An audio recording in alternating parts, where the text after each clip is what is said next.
পরিচয় দেব নাম বলে। একদিন জাবির এসে কড়া নাড়লেন নবীজির দরজায়।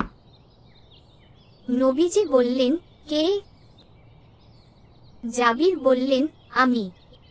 এই জবাব শুনে অখুশি হলেন নবীজি। তিনি বললেন, আমি কে? তাই সাহাবীরা দরজায় শব্দ করার পর নিজেদের নাম বলতেন, যেন ভেতরের লোক বুঝতে পারে কে এসেছে। দরজার ওপাশ থেকে পরিচয় জানতে চাইলে নিজের পুরো নাম বলবে, কারণ একজনের সাথে আরেকজনের কণ্ঠের মিল থাকে। তাছাড়া এক দুটো কথায় অনেক সময় চেনাও যায় না, তাই শুধু আমি বললে পরিচয় বোঝা কঠিন। ইমাম হব না অতিথি হলে। একদিন মালিক ইবনে হুয়াইরিস গেলেন তার বন্ধুর বাড়িতে। সালাতের সময় তারা মসজিদে গেলেন। সালাতের ইকামাত দেওয়া হলো।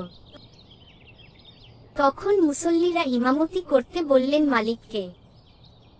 মালিক এই প্রস্তাব ফিরিয়ে দিলেন বিনয়ের সাথে, আর বললেন, আপনারা কেউ ইমামতি করুন। মালিক বললেন, নবীজি বলেছেন, তোমরা কারো সাক্ষাতে গিয়ে ইমামতি করো না। তাদের মধ্যেই কোনো ব্যক্তি যেন ইমামতি করে।